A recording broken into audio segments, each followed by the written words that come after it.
Hey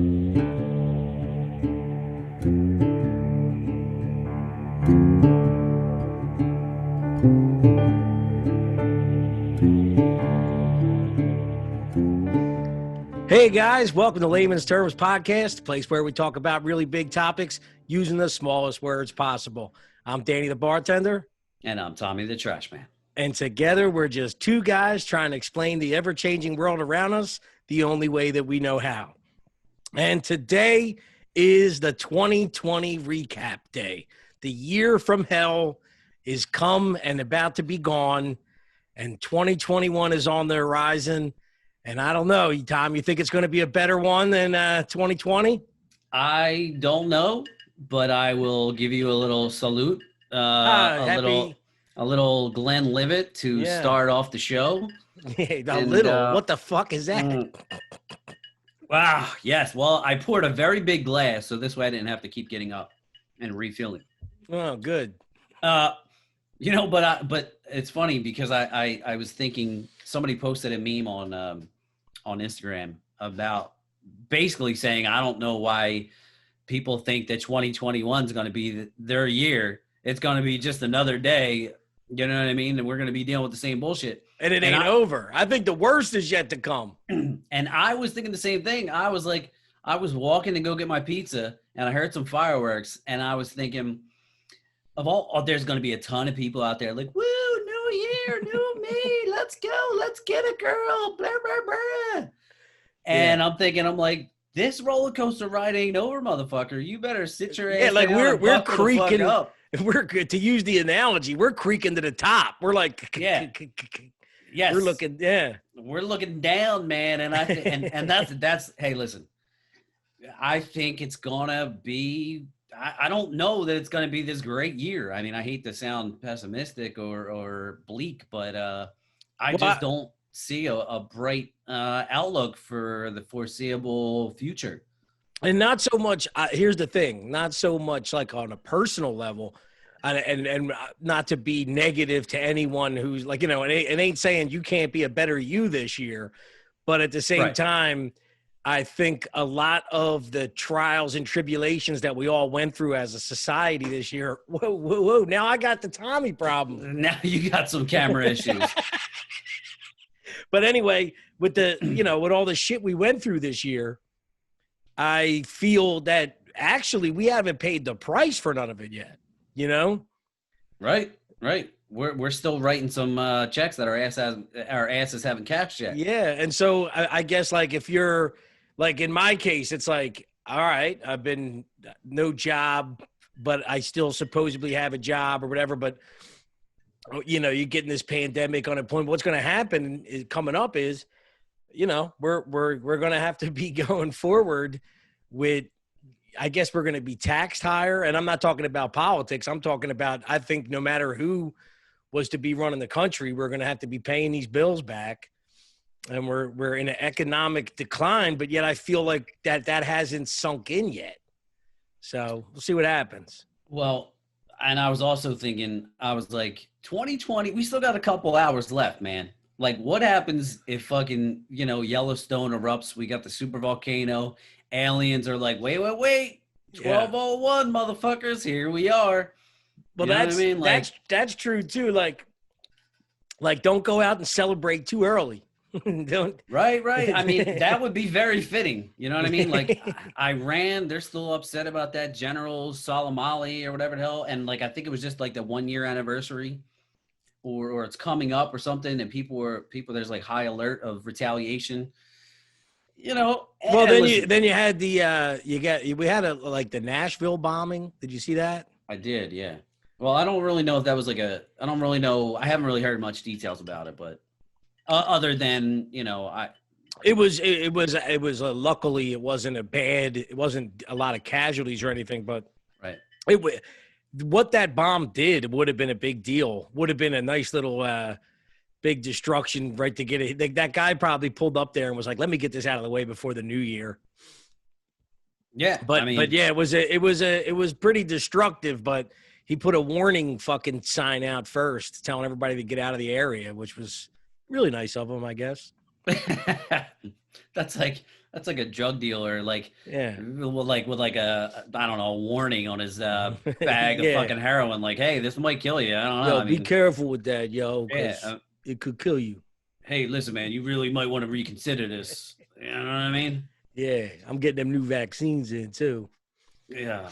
You getting a Uh, vaccine? Are you gonna have to? Are you gonna have to get one, dude? They're probably gonna tell you you have to get one for your job. You um. specifically, Well, which job? The trash or the retirement home? the trash.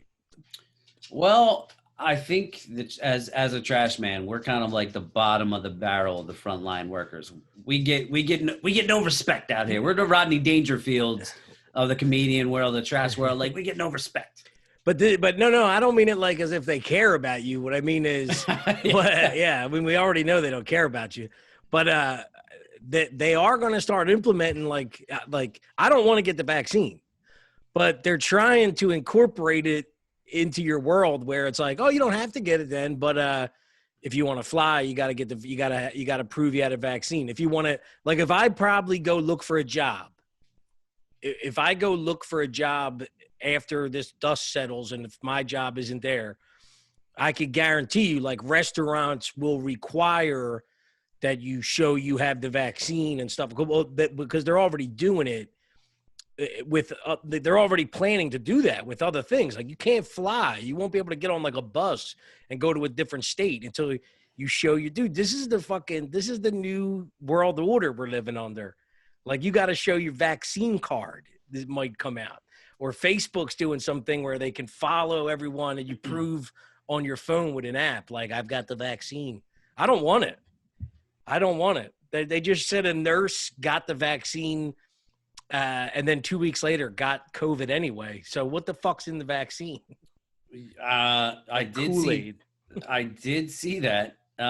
And speaking of recognition, I posted that picture of Senator Rand Paul. He tweeted out something that said, while everyone is arguing about how much to spend in Washington, I just wanted to remind you of one of the many hundreds of things they can cut if they want it.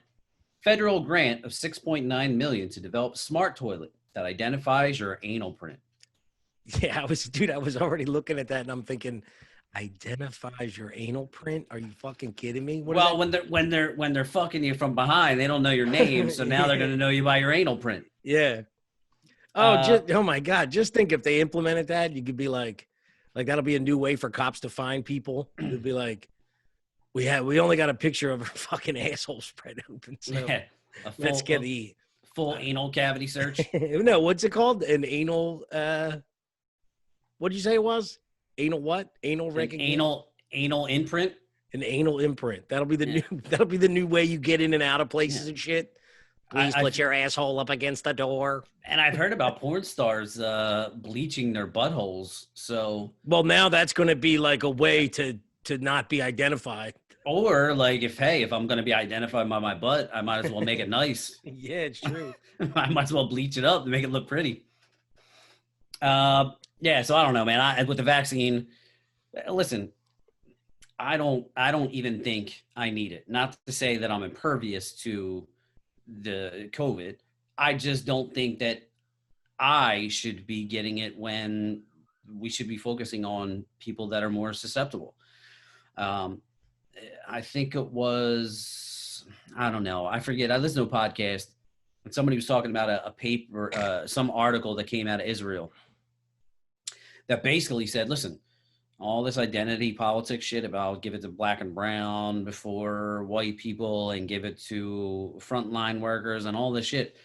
Basically, they were saying, look, give it to people that are 65 and over and your death rates will drop dramatically. Well, the bottom line is what I think is insane is just give it right now. Give it to the people that fall into the category of people that are susceptible to it, and then open the fucking country back up. And this is what's scaring me, dude.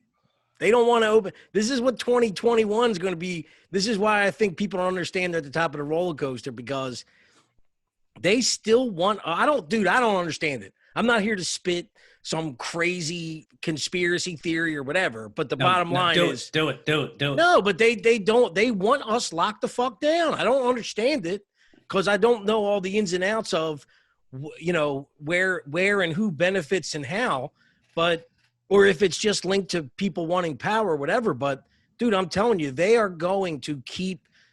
They are going to keep the idea of this pandemic alive for another year, if not more.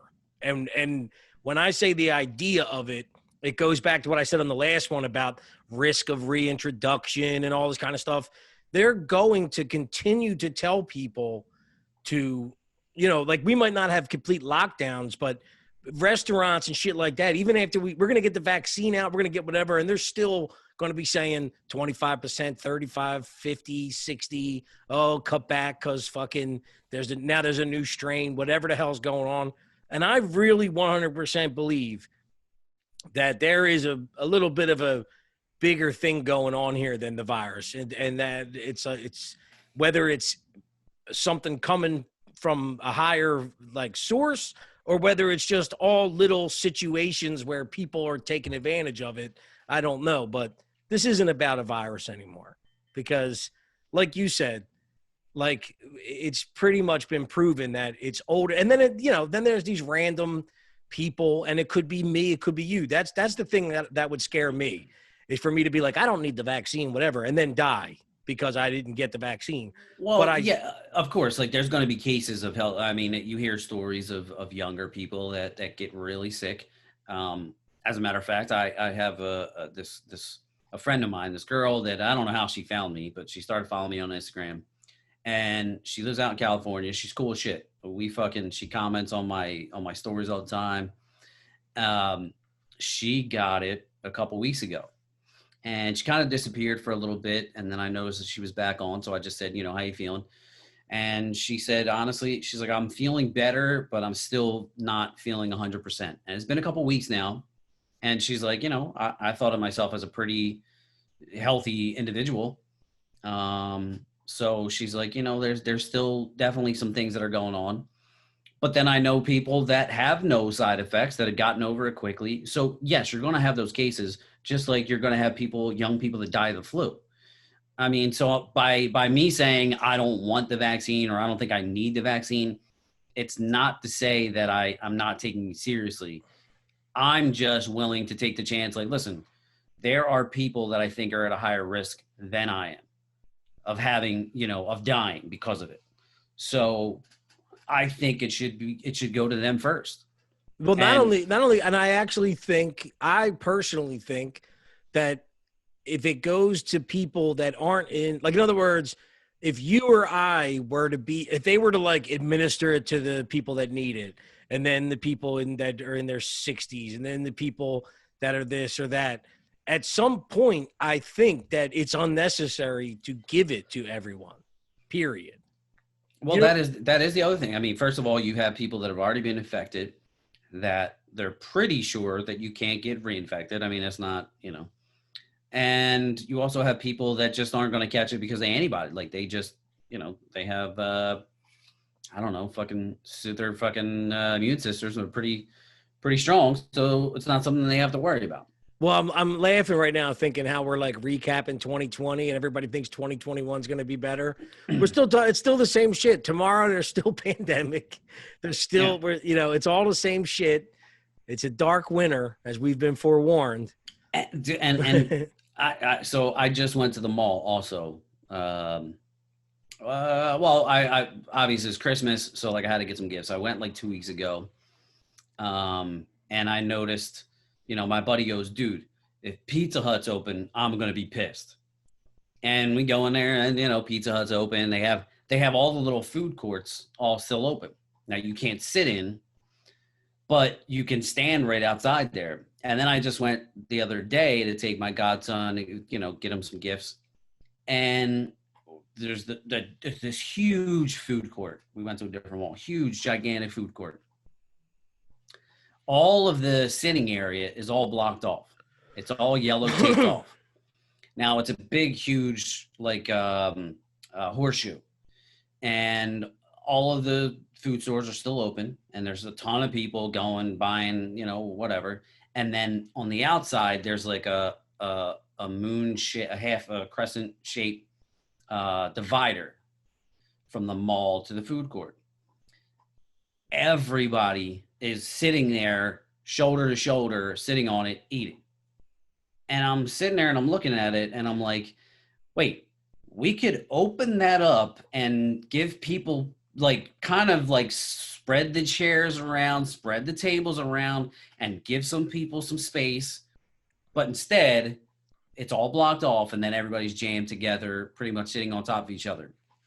It makes no sense. Well, this is the thing that I think is starting to really annoy me, definitely, is when you look at that, like there's no science behind what there isn't. There's no science behind saying why Pizza Hut can be open, but my bar, like I was saying to somebody the other day, like, I don't know if I said this on the last one, but the day that they shut down bars, I went to a liquor store I think I said this in the last one, but either way, when I went to the liquor store, dude, this liquor store, I must have touched like 50 people in the process because it was like a 20-foot liquor store that had these little teeny aisles. And instead of people going to liquor stores, they're funneling in here, walking, brushing. Like, in other words, in the fucking 15 minutes that I was in that place, there must have been 100 people come and go, and I probably came in contact with all of them. And then I'm thinking, even though I ain't that scared of COVID, like me and you were just talking about, if I go to a restaurant right now, even in this environment, because I know it's A, rude to someone else, and B, maybe I don't want to be that close to somebody anyway. If you just open up the restaurant, people ain't going to want to sit next to each other. You know what I mean? Like people. So I guess what I'm saying is if you took that fucking caution tape off and gave them the food court, people would probably not be so huddled together just to find a place to eat.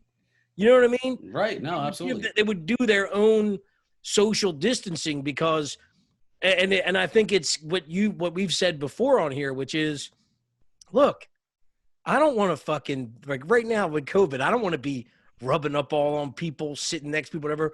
So actually, I don't think people are not going along with these rules.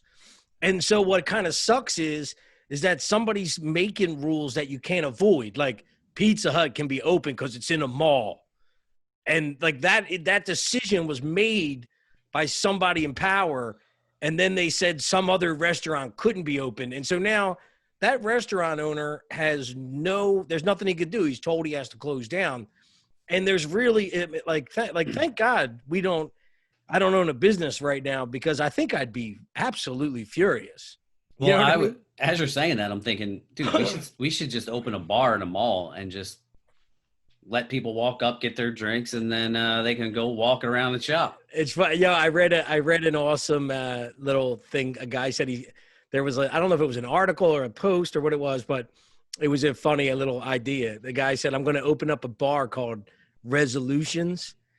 Or he said, I'm going to open up a place called Resolutions. And for the first 2 weeks, I'll put workout equipment in there. And then for the rest of the year, I'll just make it a bar and restaurant.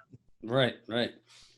But this is another thing too. Like, so in a situation that we're all in at this moment, see, you know what the weirdest part for me is I think we're all in our own situation and we don't understand. I don't understand your situation. You know what I mean? Like how this affects you, like you're going to work, but it affects you in a different way. For me, it stripped my whole livelihood. And this is the part that's weird but yet everybody has a say on what, and I wonder if everybody's relating to themselves. Like if you're a teacher, you're sitting at home, you're getting full pay, you're on Zoom calls. It's a lot easier to say, oh yeah, bars should be closed down. And then you're a bar owner and your whole livelihood's being taken from underneath of you. There's nothing you can do about it. So, it's just a weird situation. It really is. And I think if we all understood, I think that could be what's making this so weird is that I literally sit in my house and I think everyone's in my situation and they're not. You know what I mean? And then I wonder if my situation, like, it's, if everybody was in my situation where they can't go to work, I think that people would start to kind of want to attack this in a different standpoint. And Absolutely. I guess that's where essential and non-essential comes in. But even that's fucked up. Like, oh, I'm a non-essential human being. I'm Yeah. pretty essential if you ask me. Well, you're essential to me, that's for sure. And Yeah. you're essential to our fans, that's for sure. That's the word of 2020 is like essential and non-essential, dude. Like I never thought that in my life of like we would be divided up amongst, who's essential and who's non-essential. And I think that brings a kind of a point to what I'm saying is, and then there's somebody, like, in other words, Pizza Hut is essential. You know what I mean?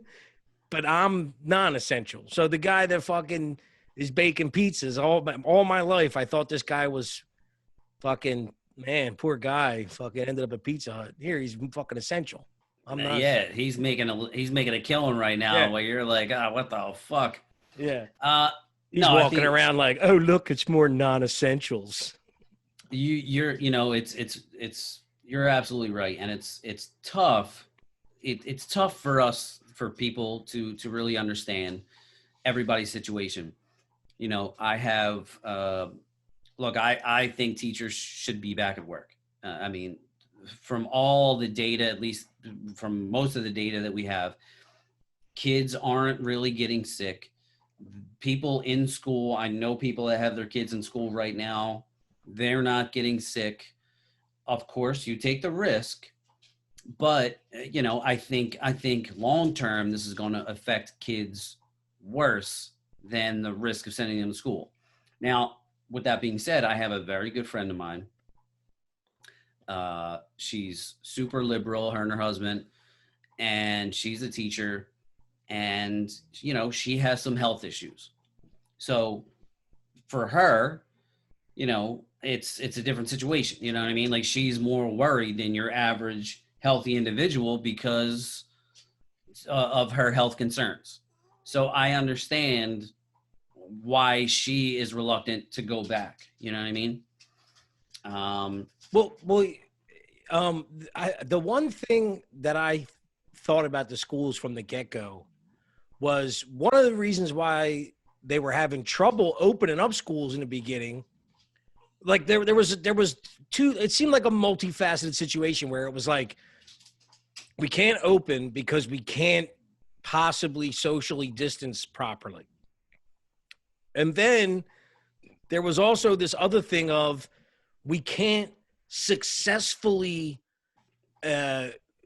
engage, like in other words, maybe not every kid had a computer, which would be weird at this point. But what I mean is maybe not every kid is in a technological situation in his home where they can have the same experience. So then you're kind of disenfranchising kids, like, who can be on a Zoom call and who's got a shitty computer. And I thought right from the get-go, if you actually just like let parents choose and let teachers choose, you could have ended up, say you got 30 students and two teachers or whatever. One teacher doesn't want to come because they're scared because they're in their 60s. The other teacher's young. Half the kids, their parents are scared, so they want to keep them home. The other half don't. Well, now you got a teacher that's willing to go, and half the kids are willing to go, which makes your situation easier for social distancing. And you got another half of the kids that want to stay home, and their parents want them to stay home, and so does a teacher. And now you got a Zoom call person. You know what I mean? Like, I think it could have kind of worked itself out, but then, like I said, somebody's coming in and putting the hammer down of what you can and can't do and taking that situation out of the hands of the people who are the ones that the responsibility comes down on. And I think if they would have just left it for people to figure out themselves, I think we would have maybe been able to do something better there. But, I'm not a fucking professor. I'm no Dr. Fauci, but well, it's funny that you should mention he's that a because fucking liar. I'm a fucking trash man. What the fuck do I know? But I do think it's kind of strange because, like you said earlier, so there's a new strain that's kind of going on in the UK. And apparently there's one case now in Colorado. Wow. Now they've known about this, and Fauci was like, "No, I don't think it's really necessary for us to shut down flights to the UK from back and forth from the UK." And I'm like, wait a minute. Didn't we just deal with this with fucking Nancy Pelosi saying, "Come to Chinatown and have the time of your life"? Like, didn't we have this conversation about Trump was criticized for shutting it down, then he was criticized for not doing it quick enough? So, like, look, I'm no Dr. Fauci, okay? I pick up trash for a living. I'm not saving lives. But it kind of makes sense to me, like, once we get that information, shouldn't that be something that we consider? And the problem is kind of like politics as usual. I think that decision isn't based around what's best for public safety. It's based around money. Yeah. Well, this is the thing. You have companies right now that fund politicians, and they're like, in other words, this is the part I was explaining to my girlfriend, where it's like, what's going on right now? This is why there's laws. Okay. This is why it's actually was interesting to me as I started to think about it. See, when there's laws, and in a normal time, in a non-pandemic time, when a mayor comes out and says, "I want to shut all businesses down for whatever reason," well, someone would turn around and say, "Well, we can't do that," because it would always be bridged off of this law. Like, well, the Constitution says that you can't interfere with business or blah, blah. We made this bubble where we said, okay, all that stuff doesn't matter right now. So now you have people in a room making decisions, and we don't know, the way I was explaining it was, you got 4 people in a room making decisions on what roads can stay open and what roads can't. And we don't know that one of the guys making the decision actually doesn't want to close down a road because he takes that road to work every day. So, as dumb as that sounds, that's kind of where we're at, is like, there might be a guy deciding that, well, like, think about this. It's like, you can't go to bars and stuff, but what about liquor stores? Like, we don't know who influenced that Pizza Hut should stay open. You know what I mean? And where that influence came from and why they have it. And the whole thing is, it doesn't matter because we've given these people the right to just kind of, and I don't know if you got what I was saying about like how a law would link it, but right now they could say Pizza Hut and this can stay open, but this can't. And if this was normal time, there would be something that they had to base it off of, like just one standard cut in stone law. And we've given like regular ass people the power, like people like Fauci, who has already proven to not really, he doesn't know everything, but you can't engage in a debate with him. We've given him the power to say what we need to do and what we don't, And I think that's where we entered into this weird bubble, because these people making these decisions, we don't know why. We don't know what the influence is. We don't know, that maybe something that owns Pizza Hut is actually a big Democratic, fundraiser for the guy or something. And as dumb as that sounds, and as crazy as that sounds, I mean, that's exactly what's going on right now. Like when we saw that movie set in LA and that girl crying, the reason why that movie set is allowed to be open is because, well, LA relies on the movie industry. You know what I mean? Right. And this is kind of what I'm saying. And we also don't know, does Gavin Newsom really like, did he get invited to does he get invited to the MGM parties every year? And that's kind of the part that I'm saying where it's getting weird, is we don't know why Gavin Newsom made that decision, but it's not based on a law. It's not based on science. It's based on what he decided. And we don't know who his friends are. We don't know where he gets his campaign money from. We don't know who his big lobbyists are. And these are the people right now who are winning the fight between the small business, the small guy who just wants to go to work, and the big movie set that that wants to make a movie in California. Well, yeah, and they're making these decisions, and it's causing such a divide in the American people because imagine if you're a big Black Lives Matter supporter, and the governor of your state is like, yeah, sure, go ahead and protest out in the streets, and there's thousands of people packed in the streets, and then you're an extreme Christian, like then you're like, well, I want to go to church, and then now you're looking at that person like, well, what the fuck? You can go and support your cause, but I can't go and support my cause. Like, and then it becomes even a bigger issue because then there's a greater divide among the people.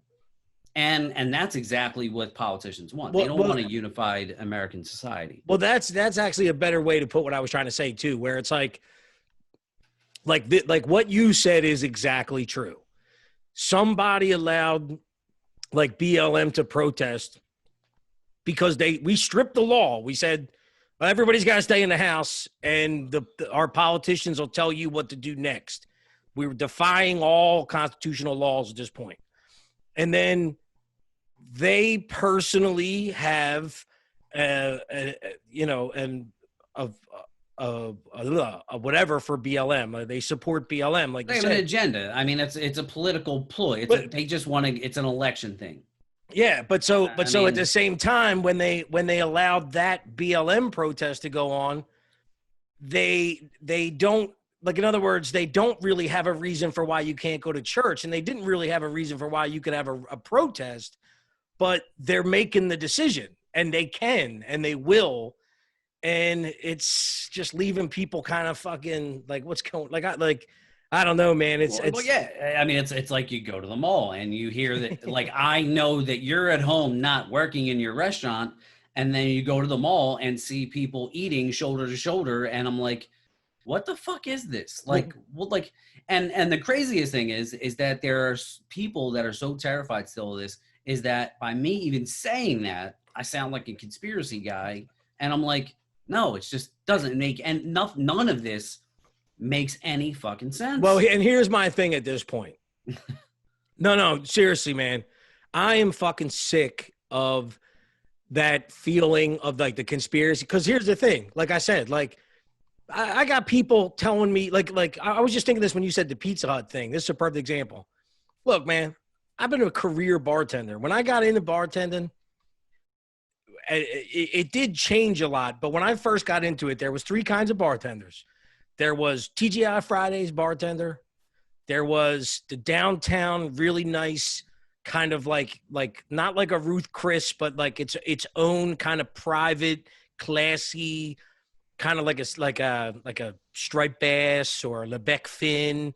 Right. And then there was like the dive bar, and then there was kind of dive bars in the cities, but they were like upscale. So you were either a bartender who talks shit and makes simple drinks, and it was more about like having a cool, entertaining, like a Barnaby's bartender.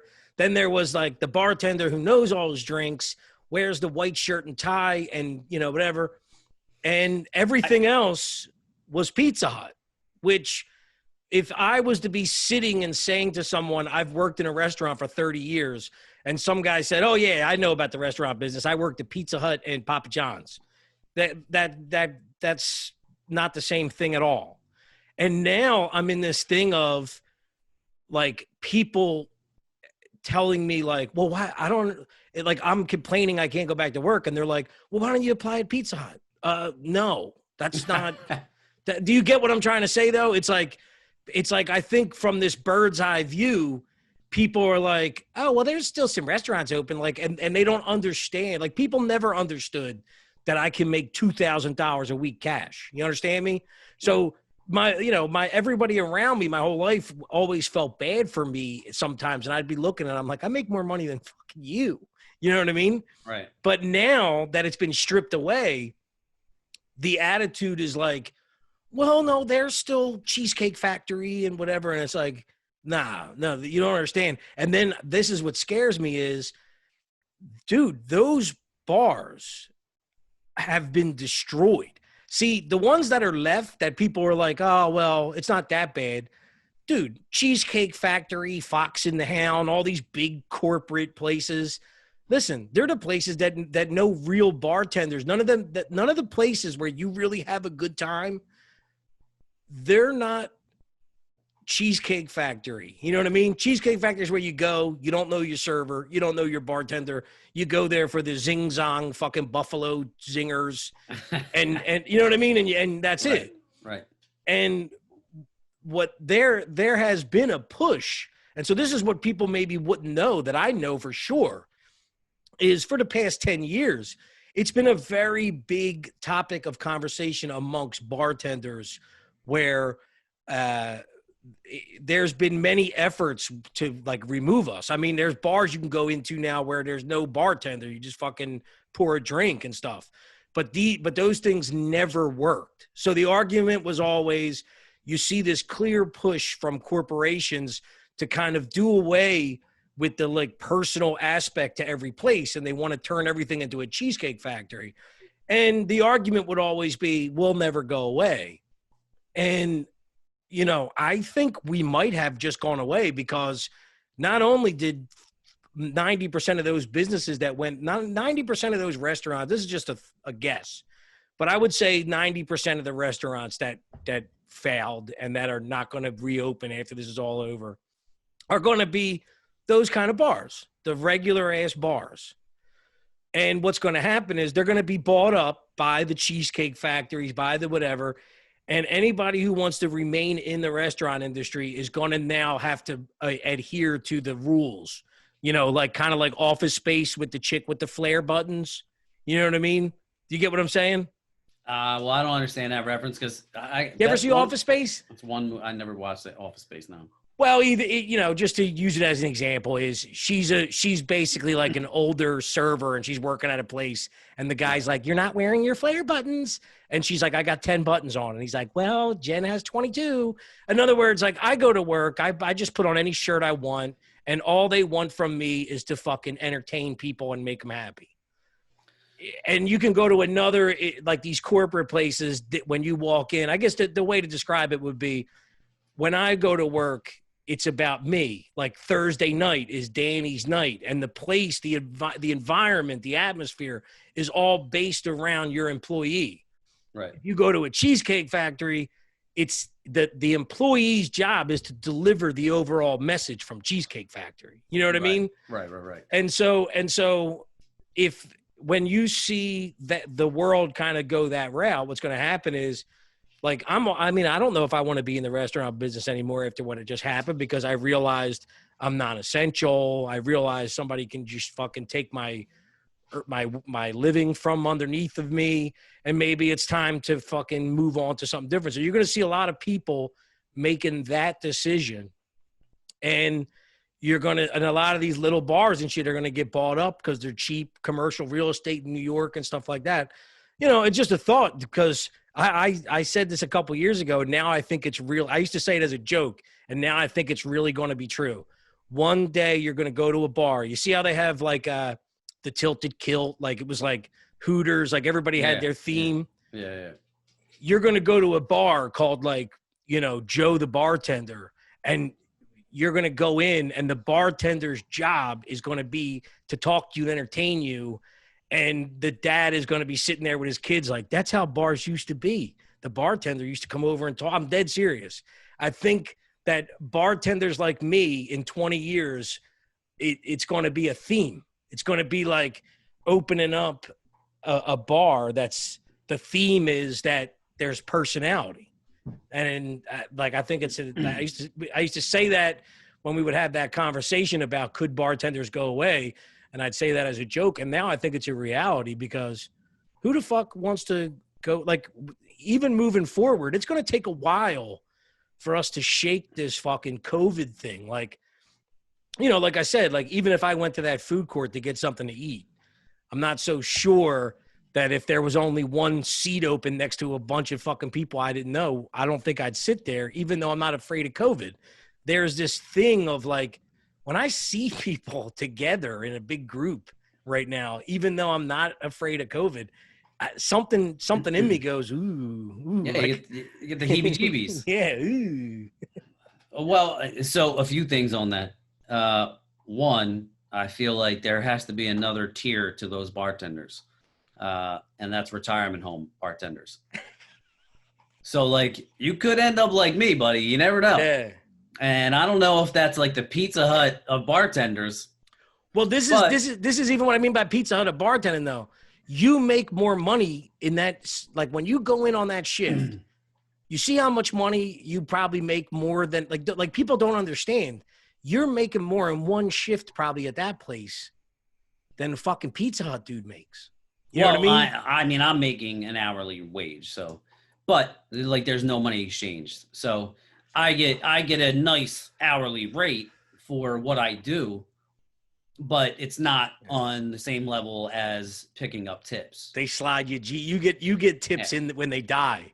Oh, Oh, jeez. Tommy left you. Mr. Johnson left you 10 shares of GE. Dude, I gotta be honest with you, man. I wish, I hope, like, Oh, I'd be fucking buttering up every old lady. it would be fantastic if, like, they were like, well, we could never tip Tommy the bartender, so I'm gonna leave him 10 G's in my will. Yeah. I'd be like, well, that's great.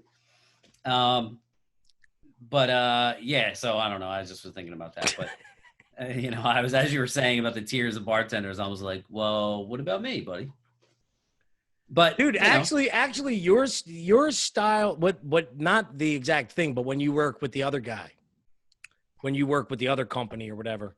catering company. Yeah, I could see myself going into something like what I could see myself doing moving forward is because honestly, I'll be honest with you, like I'm over it with the restaurant industry.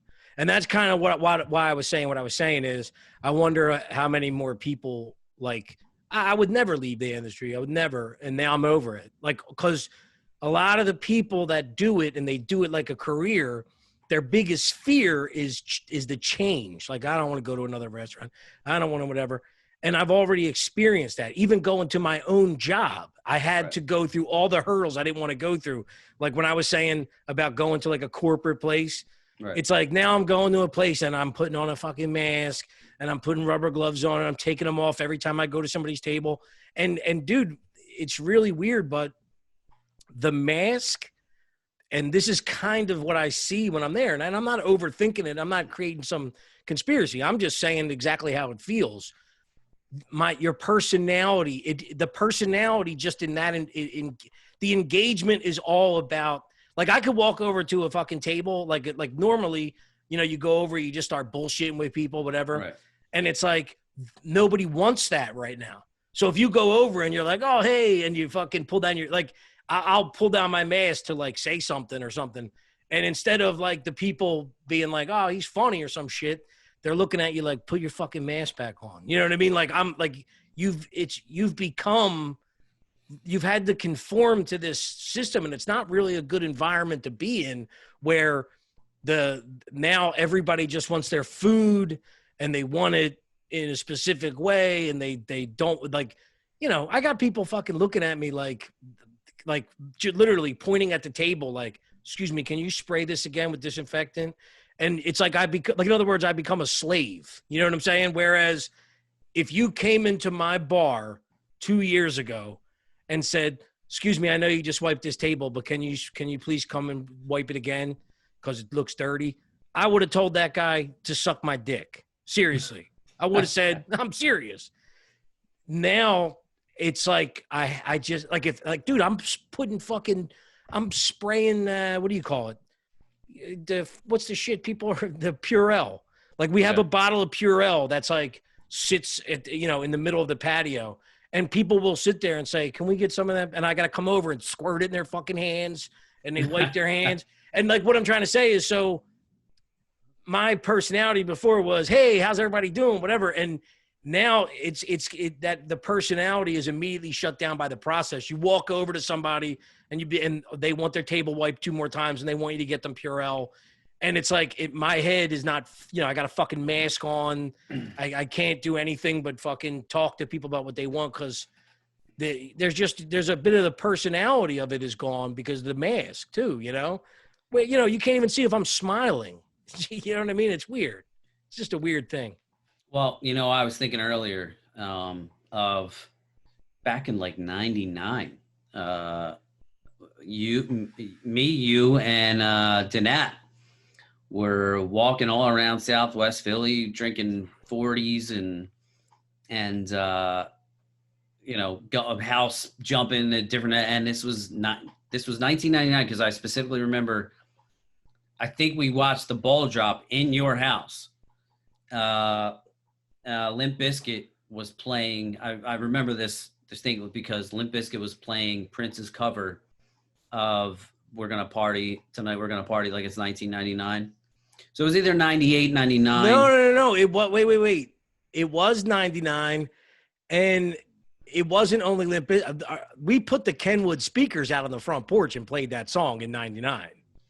And I just remember thinking, dude, like this is the life, man. Like I'm allowed to stay out past fucking curfew now. We're walking around drinking 40s and I'm like, dude, that was some great times. And I was only thinking about it because obviously now tonight, eating pizza, drinking whiskey, my dog's bleeding. She's got her period, so she's bleeding all over my fucking apartment. I didn't get my dog fixed either. Isn't that amazing? Yeah, she's bleeding all over. She's up my ass. You might even hear her whine a little bit through the microphone. I don't know, because she's like trying to jump up on my lap because she's super sensitive. And I'm like, dude, like this blows, man. This not, and you know what though? Not that I would have this crazy shit to do tonight because at my age now, like most people are married and settled down. So it's not like there would be a whole lot of craziness going on. But, I know one thing with the lockdown and everything that's going on this year.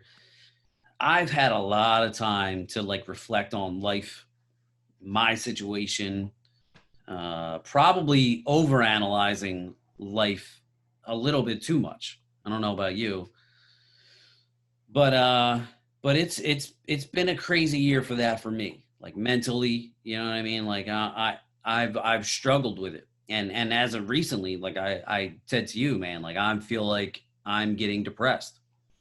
And it's something I battle every now and then.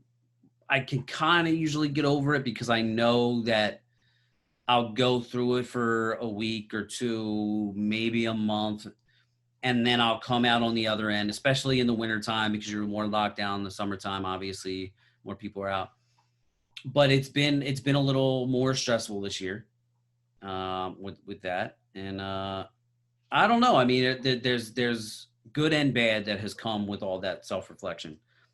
Well, see that I think like that's kind of what I mean about how our situations are different. Let's say, Yeah. He's like I actually see yours as more fucked up in a sense because I got to take a break, right? Like, okay, I want to make fucking $2,000 a week. Don't get me wrong, but there are some things in place that I normally would not agree with, be it like, my unemployment situation, whatever. But, it's a little comfortable to know like, well, it's not my fucking fault. Right. So there, and it's also comfortable to know like, I'd be more than willing to go back to my job. But at the same time, it ain't like I'm at home making like, in other words, I want to go back to work and make way more money than I'm getting unemployment. But as long as my bills are being paid, at least I've had all this time to reflect and to think about changing my situation and whatever. But I think if I was going to work every day and COVID happened and then they just put all these restrictions on everything I can do, I think that would just depress me. Do you know what I mean? Like, in other words, in my situation, it's like this big whirlwind change happened. And at least during that change, I was able to be home. And for me, being a bartender, I work until 4 o'clock in the morning. I never knew what it meant to be up at 6, 7, 8 o'clock in the morning and to have lunch at home and dinner at home. And I've experienced all that. And this is kind of what I mean about bartenders moving forward. A lot of these people have got like myself. I've been working in that industry since I was 13. I never knew what it was like to be home at a normal hour. I never knew what it was like to wake up in the morning and have coffee and then have, you know what I mean? It was always, running out the door at 2:00 with a hangover, right back to work, making a lot of money, come home, same old shit, late nights, da da da. And I got to experience some stuff that I never experienced, and I kind of realize now that having the normalcy of life is more important. Whereas I feel like if I was already enjoying a normal life and all of a sudden I couldn't go to the fucking movie theater or I couldn't go out to dinner with my girlfriend or whatever, that would be the most like depressing shit. So like I said, I guess everybody's going through their own thing, you know. Some people just got, you know, we were talking about theater. Like there might be some people out there who do theater constantly and it's their only form of like enjoyment, but yet they have a normal life outside of it. And the theater aspect that was a hobby gets taken away and it's depressing, you know? Well, yeah, because I think, especially I'm speaking on my behalf, it's not like I have a love for my job. So the theater was that part of my life that I can, you know, express myself creatively and I can get enjoyment out of. Whereas like, it's not something I get from work. You know what I mean? Like some people are lucky. They go to work. They're happy what they do. They love what they do. So maybe they don't need that outside, you know, maybe other than family and friends. I need outside of family and friends. Like I feel like I need something else creative to do to keep me, you know, occupied. So, you know, theater, you know, missing that has been a huge blow to me. And I even hate saying that because again, I realize people like you, people that are struggling like that are like, look, I lost my, like, I don't even know how I'm going to pay, you know, the cable bill or whatever, you know what I mean? So like, People.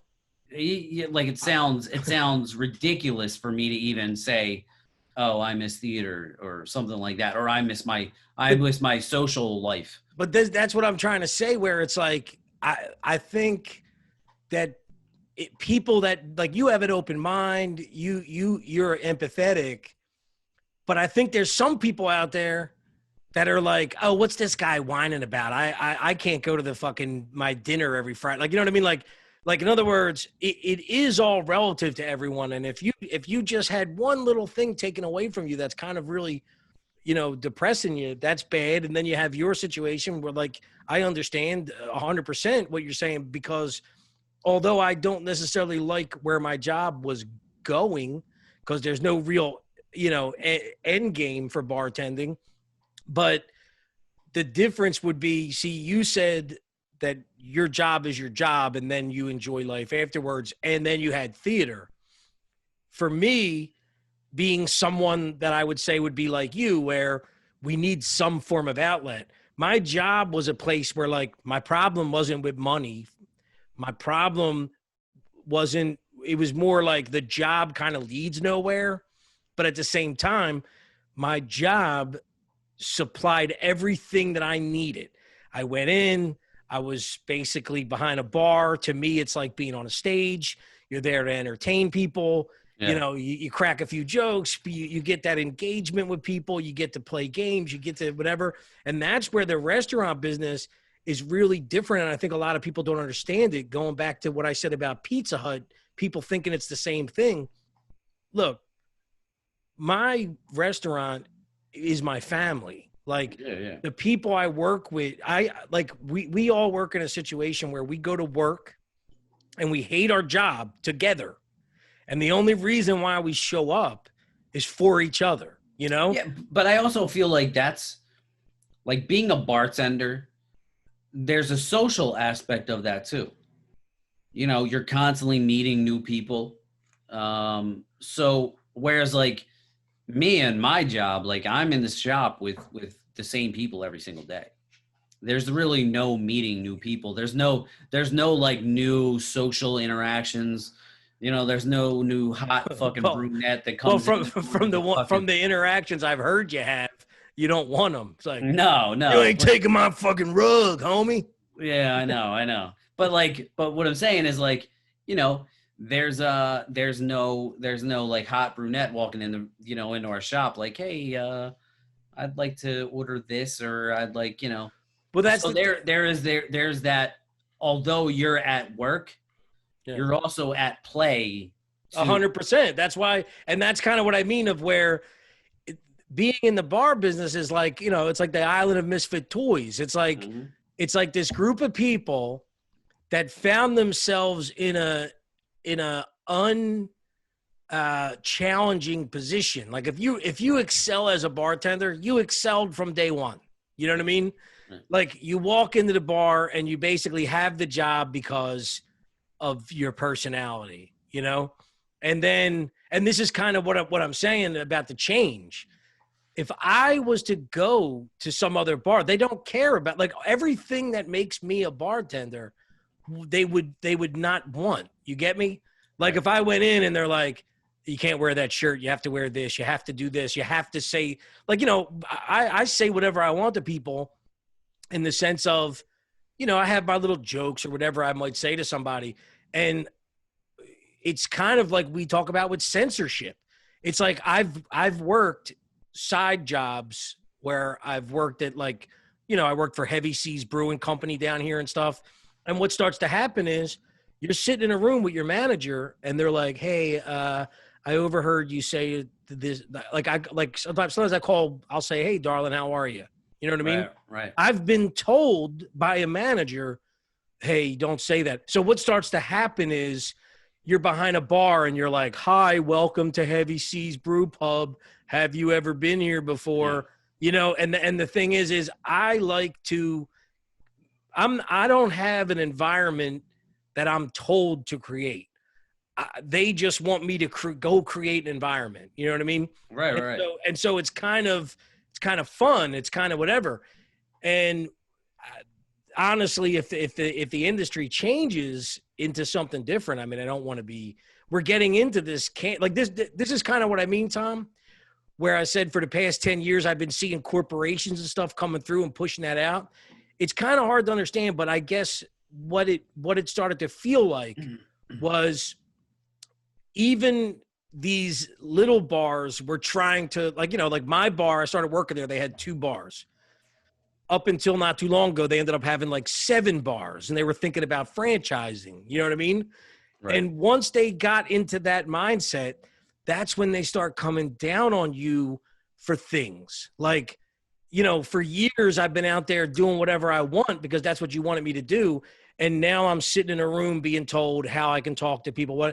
So it's this like conformity thing that starts to take over that you can really only experience in a regular privately owned bar, you know, right. Because once people get to a level, they start to fear, you know, like in other words, that little bar somewhere in this country right now that has the Constitution taped on the front window and they're telling everybody that they don't give a fuck and they'll do whatever they want.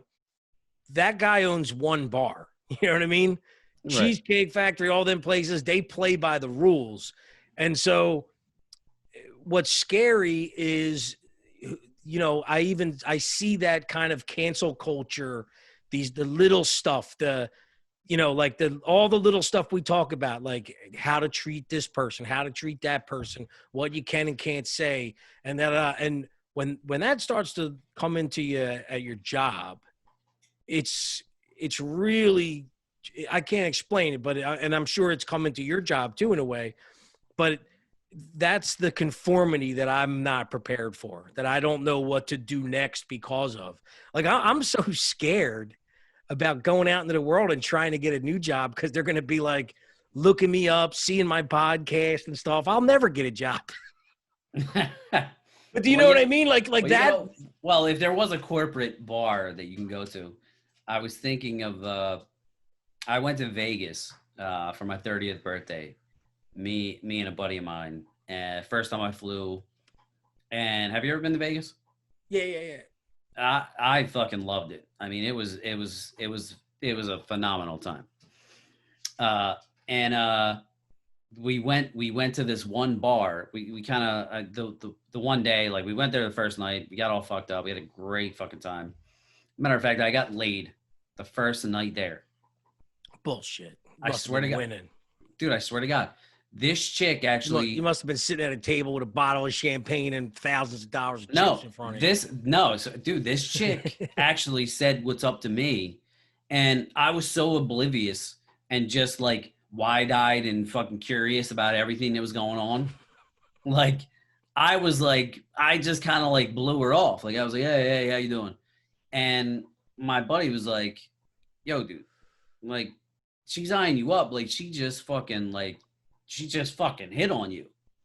And then I kind of was like, oh, yeah. Like, I wasn't even paying, you know what I mean? So then her and I start talking. Now I'm going to get a little bit personal. Get back. We have a fucking great time. We get back to the hotel. My buddy, in this hotel, there's like cabinets in the hallways. My buddy lays up on this cabinet and is like fucking sleeping. I'm in this hotel room with this girl and her two other friends.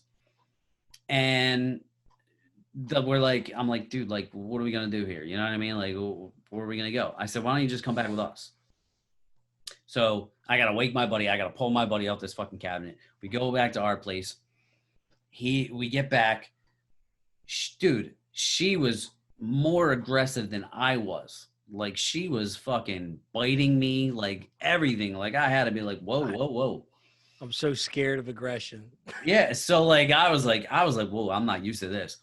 But we get back to the place. We're making out in my bathroom because I'm like, let my buddy settle in a little bit, before. So we're fucking all over each other. We're pouring drinks like little fucking airplane bottles in the bathroom, having drinks. Next thing I know, like we're fucking back. I'm banging this chick. She's like, choke me. And I'm like, wait a minute. I can't do that. Like, I just met you. Like, I can't fucking. And she's like, just choke me. And I'm like, dude, like in my head, I'm thinking I'm going to wind up like, I can't, like, what if I fucking kill you or something? Yeah. Like that? You know what I mean? Like, I'm in Vegas and now I kill a girl in the first fucking night from choking her. Like, who the fuck's going to believe that shit? Yeah, they're all like, yeah, fucking choke me. And you're like, yeah. Do you want me to put my hands, my hands on your neck? Yeah, I'm like, can I just kiss you softly? Like, is that too hard? Meanwhile, like if I do actually fucking choke her and fucking, I'll like, so it was wild. But this is completely off fucking topic. What would be wilder is for the guy that's aggressive, that like, could you imagine being the girl who's not used to that and the guy just grabs her and chokes her? Oh, okay. Well, yeah. Like the first time that happened, where did they learn that? They all love that. Every girl that's listening right now, if there is any, is like, these guys are fucking pussies because I love getting choked. Yeah, exactly. Don't get me wrong. I'll do it. I'll do it if I have to do it. But can you choke me and eat my ass at the same time? I don't know. I'll try. But anyway, so like the next day, I'm all fucking hungover. We go to this bar. We're going to the casino. We're just like walking around, and there's this bar that we sit down to, and it's called Dick's Bar. Yeah, Dick's Last Resort. And this dude's like, "What's up, you fucking jerk offs? Like, what the fuck can I get for you?" And me and my buddy are like looking at each other like, I don't know, man. I'll take a Miller Lite or something. You know what I mean? And like the dude's like, "Can't you fucking make up your mind?" And I'm like, the fuck is this? Is this fucking dude having a bad day or something? Like completely oblivious to the shtick of the bar. And then eventually we see him talking to other people, how he's interacting with them. And then we're kind of like, oh, that's well, I get it. But there you go. You can maybe thrive in that corporate. Well, dude, no, but here goes a perfect example. Now that bar that you're talking about, they just closed down. They were in Baltimore Inner Harbor. They were there for they've been there for like 10 years. They closed down during the pandemic. They couldn't open back up, right? Oh, okay. But this is a perfect example of what I mean. I knew the original crew that opened up at the Dick's Last Resort down here. So this falls perfectly into what I'm saying. Dick's Last Resort, during the wave of cancel culture. Oh, yeah. I didn't even think. They took that away from them Oh, really? And then all of a sudden they just tried to, like, in other words, it went from, dude, that they used to be really crazy in there. Yeah. Like, I'm talking about racially crazy. Like they write shit on your hat and stuff. Yeah. And Yeah. you'd see people walking around like the harbor with like, I'm the only black guy that you know, that Right, this or right. that. Right. And then what happened was I started to see the conversation of people. So that main crew in the beginning, that was a really good crew of people, and they were like actors, really. And that whole idea kind of got turned into something a lot smaller in the past 4 years, and now that company's dead. And then that goes into like Hooters is dead, the Tilted Kill, all them places, they're sexist. So there is this weird thing there. I don't know what it is. It's like I said, dude, I don't know what it is. I'm not sitting here trying to tell you somebody's been trying to take over all the bars or whatever. But for the past 10 years, there has been this attitude of, we don't want this kind of bar anymore. We don't want this shit. Right. And I don't know whether it was like, for example, my owners, when they had a big sit down, like for years, they've been trying to tell us like, you can't give away drinks. And we'll argue with our owners like, look, we don't, like, you know, our owners come in and they give away a drink or like, in other words, everywhere everybody goes, when they have a regular customer, they give them a drink. But there's been this push to like take all of that regular shit away. Like, we want you all to do this and we want you all to do that. And we always have the ability to fight with them because, you know, a lot of the bartenders that have been there, you might not last without them. And this is the other fucked up part. I've seen it happen. When they, just like Dick's Last Resort, I kind of feel like people don't understand that, you know, like, think about a bar you go to, Tom. I don't know if there's any bar you love to go to or whatever, but most times you go there because of like the atmosphere and the bartender's a certain way. And every once in a while, maybe they give you a drink or whatever. And so what happens is a bar owner starts to become successful based on all of that. And then they start to kind of think about like, oh, well, they start to like when it's one bar and some guy walks in and says, hey, I came in here yesterday and your bartender called me an asshole. And then you talk to the bartender and he's like, yeah, that guy grabbed 3 girls' asses in here and I threw him out, you know? Now you got some guy calling you because he owns 6 bars and he gets a Yelp review from a guy who should have been thrown out, who says 10, like, you know, he says 10 things about you that ain't true. And your boss understands it, but they just want, in other words, what starts to happen is they don't want you doing anything that's outside of their lines or whatever. And their lines just get smaller and smaller. But what happens is when you actually do it, you'll see the bar will just fail because most bars are just a brick wall and a wooden bar. And you go there for that atmosphere. And I think there's this juggle that goes on between bar owners and their staff where it's like, they don't realize what got them there. And then they try to turn into this thing. And some of them can do it. Some of them became successful because of their food or whatever. But most bars, it's the same shit. It's a fucking cheesesteak and French fries or whatever you get when you're there. You could get it anywhere. And you're there because of what's going on in that bar. And I don't know if I'm, you know, getting whatever, but the bottom line is there's been a push for this conformity in bars and kind of this vertical, what do they call that? This integration where, like, you know, it looks like you have, like, down the street from me, there's 15 bars. You think, oh, right, wow, there's all these different bars. They're all owned by the same person, you know? And so, what I fear is that basically this situation put some people in a disadvantage and put those people that have been preying on those people in an advantage. And it was just time to fucking strike. And then it's getting really bad for the little guy and it's getting really good for the big guy right now. And that's a scary world, dude. It's getting a little too good for the big guy right now. The Amazons, the Facebooks, the Walmarts, the Targets, you know, and you find out that they're all owned by, you know, you think that there's 15 big gigantic companies and they're all owned by the same 3 people and shit. So it's kind of scary, dude. 2021's coming. 2021, we're all going to be fucking working at Amazon and fucking buying from Walmart, sitting in our houses. It's over, Tom. Yeah, I mean, dude, that you know, the one thing about the bar industry, like I said, and just reflecting over this past year and reflecting about, you know, thinking back to 99 and New Year's Eve at your house, thinking about turning 21 and what I've done with my life. And I was like, one, this is something I was thinking about last week. I'm like, I would love to know how much money I spent in bars throughout from the time I turned 21 till now. So I'd like to know that calculation. Yeah. And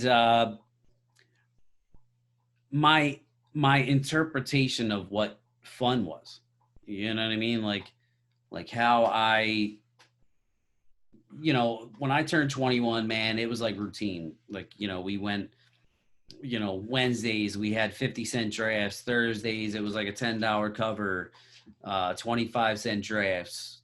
Friday, Saturday. So up until, God, probably until I was 35, for 15 years, I spent the majority of my time, the majority of my free time in bars. And I'm like, I'm looking back on it and I'm like, what else could I have been doing that would have been more productive? You know what I'm saying? Like, Listen, I had great times. I met great people, great times.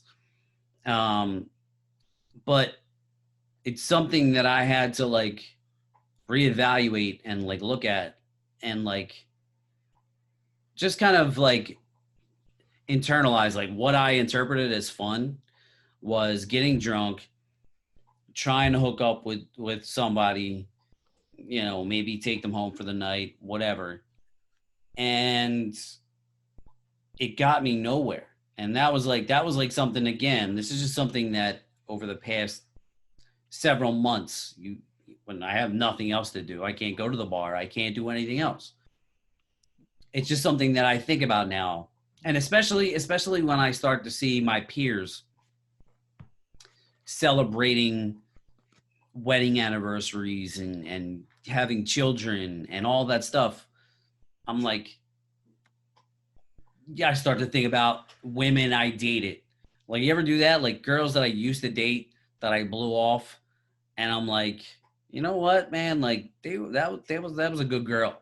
Well, but there's definitely been, when I look back at people, not so much people that like I dated and stopped dating, but I think about some of the people that I completely like didn't want to be associated with, and I'm like, what? Why was I doing that? You know what I mean? Like, so they're like you look in like the person's like, it's not about looking at who they are now. It's literally looking at who they were then.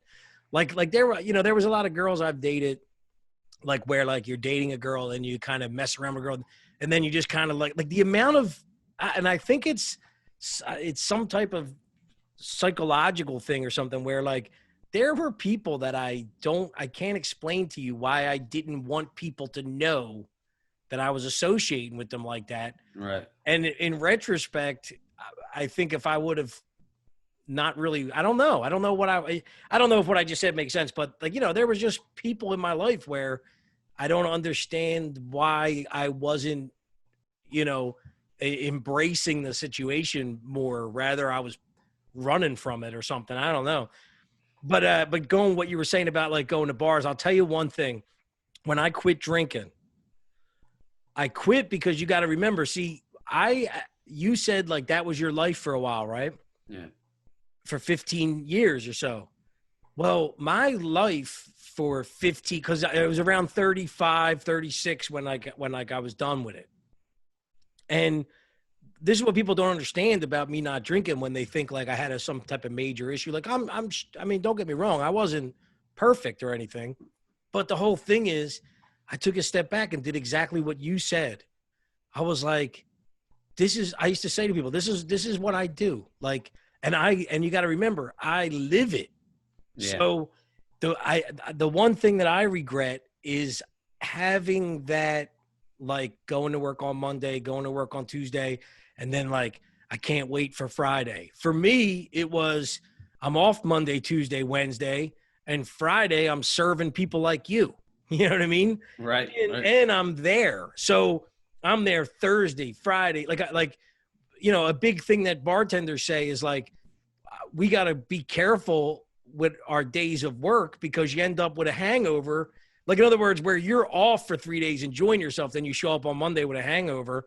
I work for fucking 5 days and party like a motherfucker. And then on my day off, I'm like, oh God, I'm sick to my stomach because I've been partying all week at work.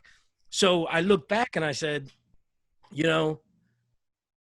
all that wasted energy, all that wasted time, all that wasted money, and I wanted to start living life. Now, I won't say that I did amazing things since then, but I used to think, like you said, like, what if you didn't go to the bar Wednesday night, Thursday, Friday, Saturday? What if you went on vacation 2 times a month and went to a different place every month and did a different thing? But what I'll tell you from not drinking is what I learned real fast is, dude, you ain't the only one. And society is built that way. When you go to a city and you say, hey, what can I do here? They tell you where the 10 bars are. Nobody's telling you like where the fucking mountains to climb are or where everybody's meeting up for this or that.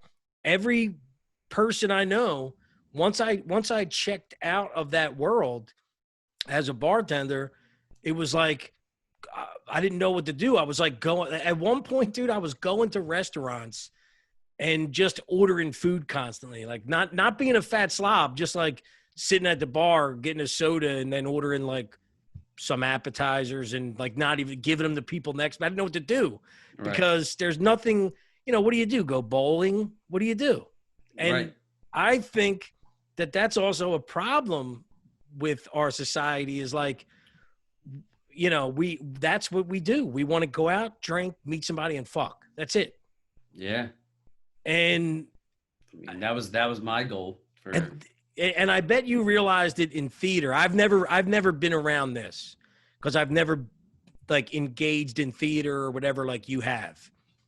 But I always imagine how much, and this is why I think seeking out what you love is more important than anything else, because it's like we said, when people say you don't meet a girl in a bar, okay? That's where everybody goes, to bars, okay?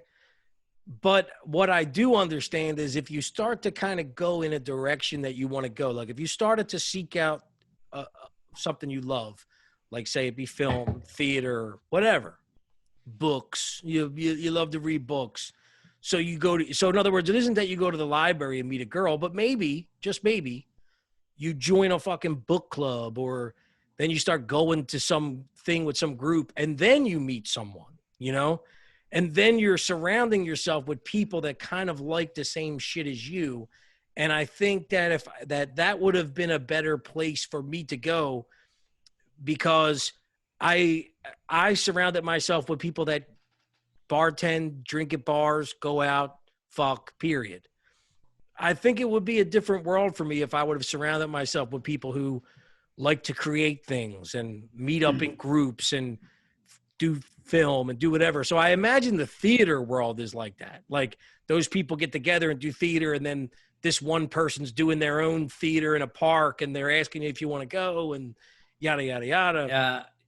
Yes. You know what I'm saying? Yes, but I will, I'm probably going to break some hearts or maybe cross the line here, but there is a lot of fucking in the theater world as well. Well, it's all gay, I thought. No. Well, dude, look, if you're a straight guy in theater, like, because it's predominantly women, like, it's like chum in the water, bro. You know what I mean? Like, they, like, the women are fucking sharks because they're used to having only gay guys.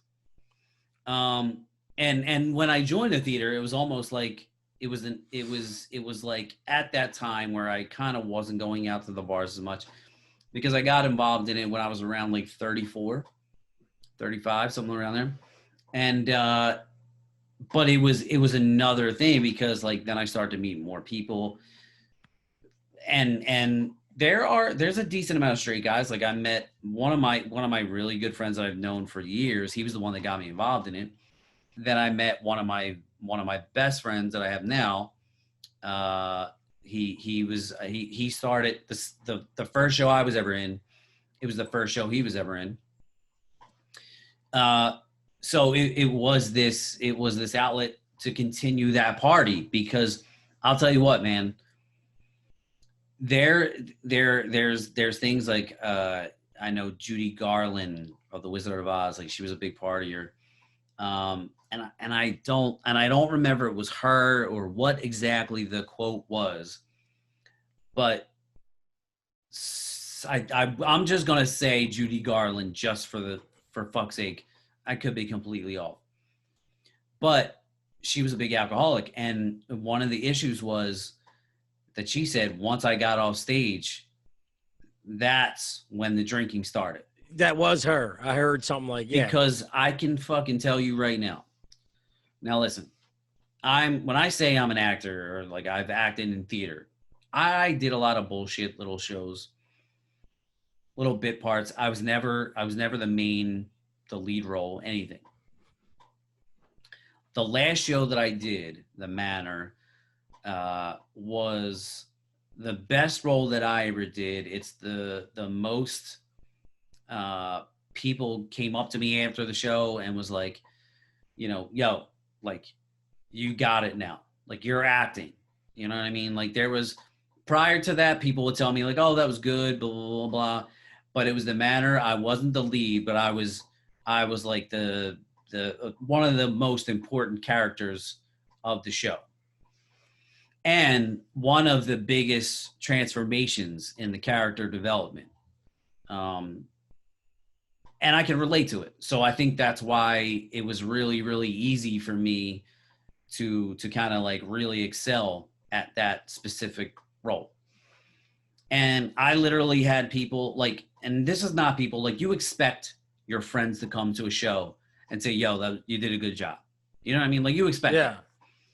But when you have strangers coming up to you, asking you if you took acting classes or if you did this, like this one lady came multiple times to the show, and this wasn't a cheap show. It was $60 a ticket. She was like, you know, when are you moving to Hollywood? And I was like, and she was like, oh, you know, move over, Bradley Cooper, like you're the next. Yeah. And I was like, yeah, I don't know about that. I'm like, he's a little taller, a little better looking than me. I'm like, I think he's got it on me.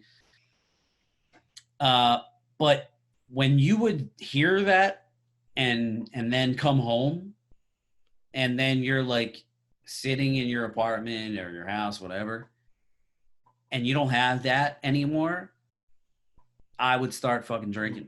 Yeah, well, because I'm like, it's not something that you're used to, for one. You know what I mean? Like, imagine if people came to your bar all the time and were like, you're the best fucking bartender like I've ever seen. Like, and I'm sure you do get that. You know what I mean? Like, I'm sure you.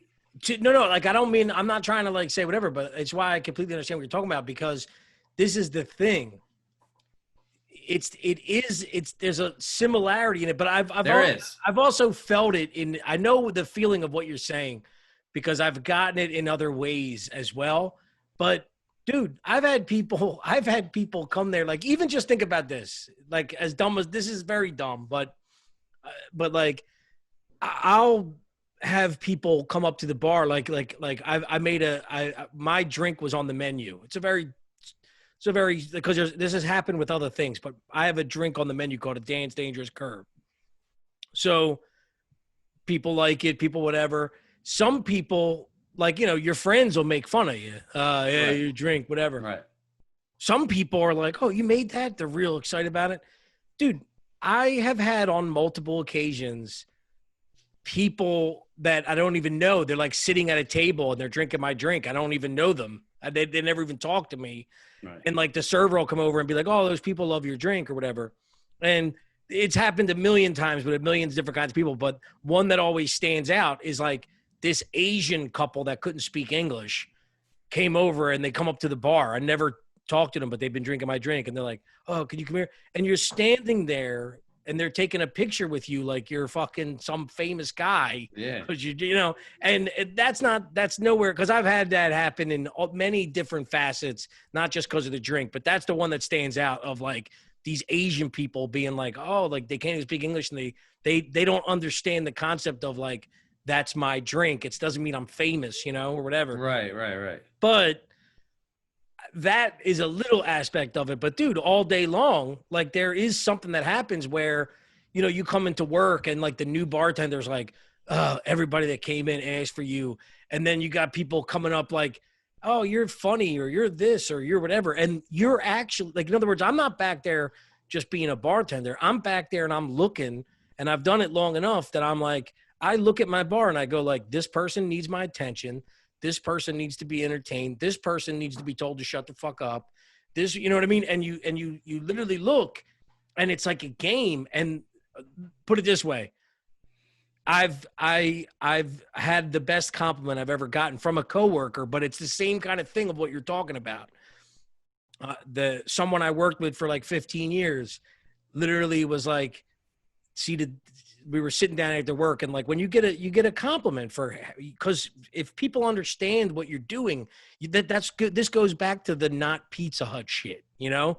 Right. It's like people think that you're just a guy working at fucking Pizza Hut, but if you're doing it for the right reasons, you're actually really in control of the environment, and you play a big role. You're a good bartender is the reason why there's no fights and that there's no, you know, there's so many things going on. Right.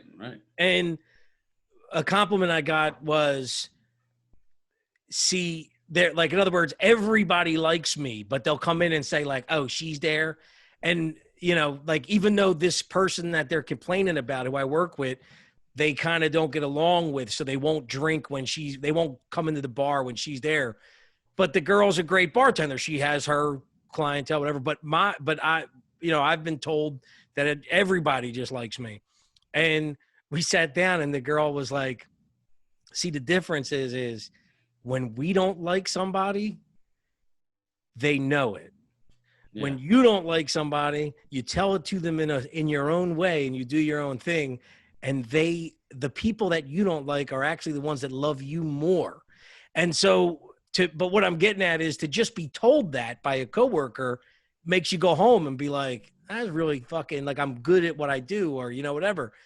And in where the two correlate is you're on stage, like you're going up and you're performing, and, you know, the same, like, in other words, where I get to be different, mine's is a little more laying in the cut. You're actually stepping up there and saying, I'm Tommy, I'm an actor, I rehearsed for this, and now I'm delivering you a performance. I get to put on a performance, and you're not really 100% sure whether it's a performance or not. And I don't ever have to stand up and fully out myself as saying I'm here doing a performance. But at the same time, if I get the result I want, it's the same feeling. You get me? Like if I go over and I go, I'm going to entertain this group of chicks, you know? And when you walk over that first, like, in other words, you'll go over and they don't know, nobody knows that your whole intention was to get a little party started. And then you walked over and your coworker is like, dude, them girls love you down there. You just, like, you made our night. Now there's an environment in here. Now there's a party. And it's like, your coworker saying to you behind the scenes, like, dude, great job. You really you made our night happen tonight. And it's the same kind of feeling, you know? And I don't get any engagement with people right now. That's what I'm so afraid of, is like going into, like, say, your job and having to just go to work and then seek the engagement afterwards, you know? Like, yeah. I can't be fucking with people's houses like, hey, Bill, seen you took another big giant fucking shit today or something. You know what I mean? Like, whatever. Like, you're just there to do a job. That scares me, you know? No, absolutely. And yes, there's absolutely, you know, a correlation between the theater and the bar industry, because like you said perfectly, actually, you know, mine's rehearsed and you're basically freestyling. You know what I mean? Like, and they're both performance arts. And it's something I miss. I can't even begin to tell you how much I miss it. But you know, I'm watching. I just started watching. I mentioned to you Queen's Gambit, and there's certain things. At least I can get that high from certain shows. And dude, this show's fantastic. I gotta check it out, dude. Listen, it's Queen's Gambit is about chess, which is why I skipped over it multiple times. I'm not a chess player. I really don't know much about chess. But this show is much more than just about chess. And watching it, first of all, the chick that's in it, I absolutely love. Like, I'm like, dude, this chick's fucking hot. Like, I love her. And it takes you back to a time period where things were, I want to say simpler, but I almost think that's a little bit ignorant on my part because I wasn't there to live it, to understand what they were going through. You know what I mean? Like, because I was having this conversation with a girl in my inbox who was like, loved the show. And she was commenting, she was like, oh, it was like a back, because it takes place, like, I think it starts in like 63. And she was like, oh, I would love to see, like, you know, when times were just simpler. But one thing that kind of like took me back to my childhood, and I could kind of relate it to like current society and different aspects of it. She goes, her adopted parent writes her a note for cigarettes to go to the store to buy her cigarettes. Now, as a kid, my mom would send me to go get her cigarettes at the store. Now, that's not something that any kid can do now. Yeah. You know what I'm saying? Like, now, and she makes a comment in the movie, like in the show, like, obviously, you know, as a, I forget exactly how old she was at the time in the show, you're probably not smoking. So it's interesting how, like, back then, the people selling the cigarettes would look at that person and say, well, you know, she's 13 or whatever, she's not smoking. And even when I was young, when I was, you know, super young, and my mom would send me up to the corner store to get her a pack of cigarettes. First of all, I would hate it because I hated my mom smoking anyway. But now you can't do that. But it was just interesting to see the trust factor in that, in those times, as like, I trust that I'm selling you these cigarettes and you're not going to be the one that's smoking them. Well, I want you to. I'm going to take you to how I used to get my cigarettes from Family Style after you're done. Go ahead. But so there was that, and there's just, dude, I can't recommend. This may be one of my favorite shows that I've watched and I've only watched 4 episodes. Well, Dinesh D'Souza mentioned it in something. He said that there's a lot of political liberal innuendos in it, but overall, he said he's also a fan of chess, and he said if you like chess and understand chess, it's a great movie, and if you don't, it's a great show. Yes, I don't understand. I don't understand chess, and that's how he described it. Was like, if you actually love, like, you got a great show whether you like chess or not, and if you like chess, it's an amazing show. Well, I don't know exactly what, like, there are social aspects of it. Like, for instance, this girl, just a little small breakdown. This girl is an orphan, and she learns how to play chess from a janitor. And being a girl at that time, like, girls didn't play chess. And so there was kind of like the stigma, like, oh, this girl, like, you can't play chess. Eventually they find out, like, she's pretty good, and there's a little bit of write-up about her in, like, a local newspaper and all, and it's pretty much about her being a girl, and, like, her adopted mom's, like, reading it, like, and she's like, yeah, but they're just only saying it because I'm a girl. And she is so focused on winning chess, like, she's obsessed with winning and being the best.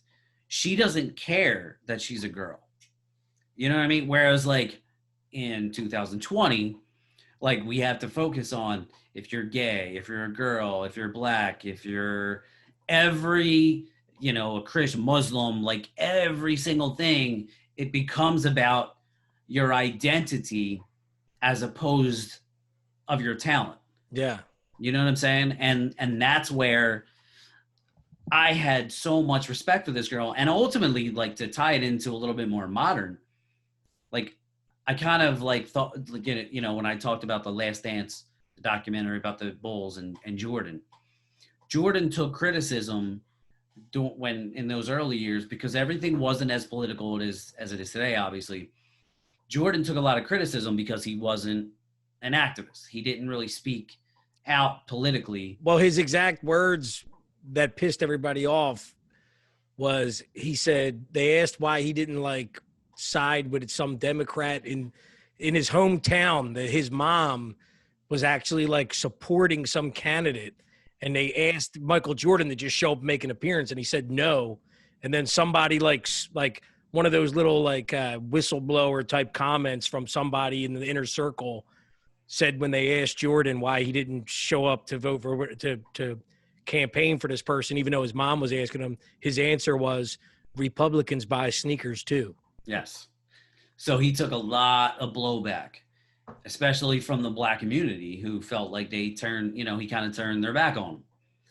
But in this interview, he talked, during this documentary, he talks about it. And he's like, look, I'm a black man. Like, I know what it's like to face racism and all that thing, but I'm just a basketball player.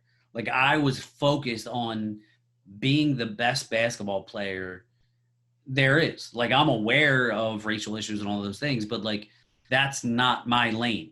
You know what I mean? But at Whereas, the same, like, I think something else he said about it, which made more sense, and that's what the beauty in someone like him is. You see from that documentary, you got to see like what makes up, and like, in other words, what he said in that thing was like he is doing those kind of things, but all his focus is on being the greatest fucking athlete ever, period. Right. And there was no reason to spread it out. Like, that's what he was doing, was that, And he even talks about, he's like, look, like, he made donations, to certain candidates, and he was in his own way involved, but it's not something that he had to let everybody know. You know what I'm saying? Tom, like, this is something that I don't understand right now. Is there was never up until and I don't want to get into politics, but up until, I'm just using this as an example. I don't really care. I don't want to like add my opinion of it, but when Nike sided with Kaepernick in that, when they did that, when Kaepernick was like, you remember the ad that Kaepernick got or whatever, and it was like a big thing because he had said he doesn't like police or whatever. So regardless of how you feel about it, what I was always taken back by was big companies never let like Walmart wasn't like constantly backing fucking candidates and whatever. Walmart would give money to the NRA or something, and you would have to like look up and be like, oh, they made a donation here, so they must be this. But you'd find that they sprinkled their donations around all different politics, right. Whatever.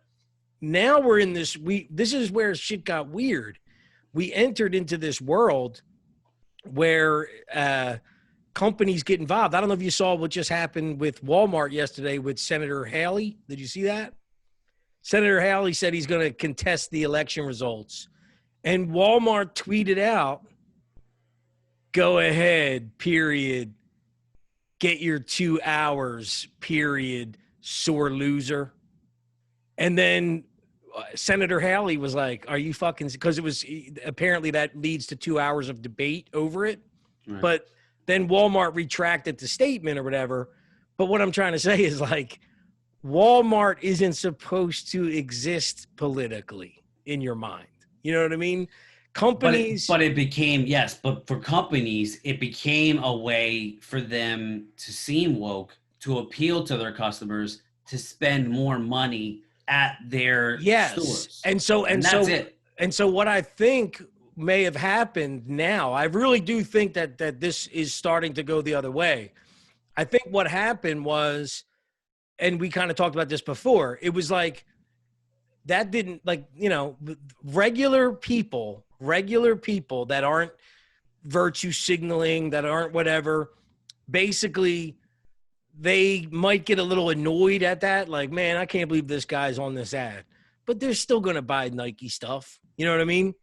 And what I think companies started to see was the people that they're pissing off aren't activists. They're not like people that are going to boycott stuff and everything. And this goes back to when I said with Goya, when people had enough of it and they started reacting, and AOC came out and said something bad. She said boycott Goya, and instead everybody bought Goya. So to me, that's why I thought that was a major, major step, because it was the quiet people saying, you know what, we're not gonna let you do this anymore. So, you know, if you want to go ahead and keep acting like we're not going to react, we are. And I don't know, like, it even goes into basketball. We talked about this on here.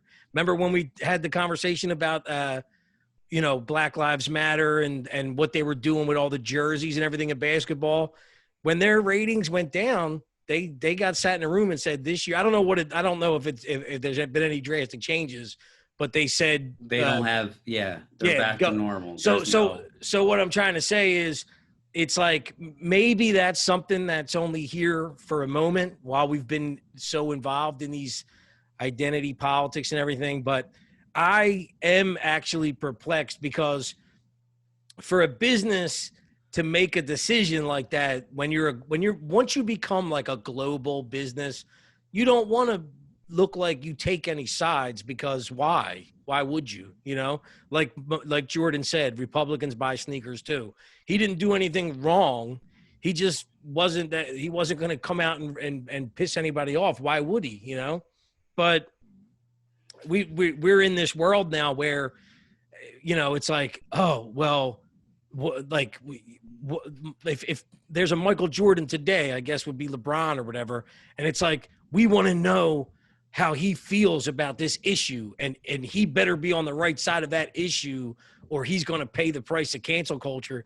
It's a very weird thing. I mean, I actually feel bad for some of those people, because they shouldn't be in that situation. They shouldn't have people looking to them to know how they feel, and then have them be afraid to say how they feel, you know, but whatever. But it is what it is. It's 2021's coming.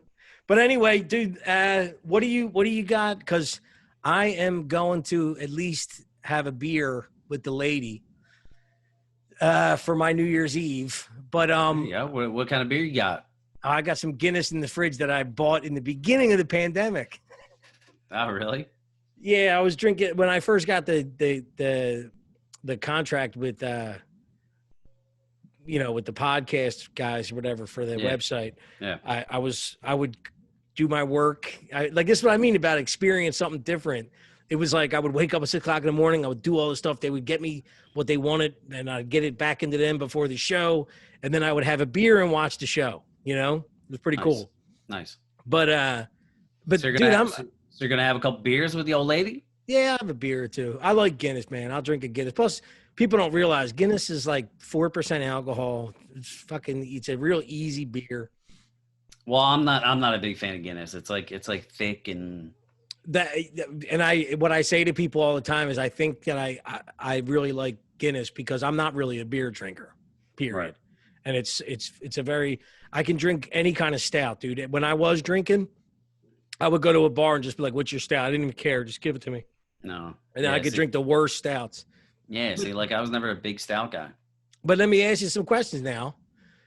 You making any changes this year? What you got coming up? Well,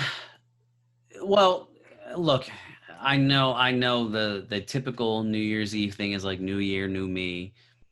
I I used to subscribe to that ideology, and I just don't anymore, because to me, tomorrow is just a continuation of my 40 years on this earth.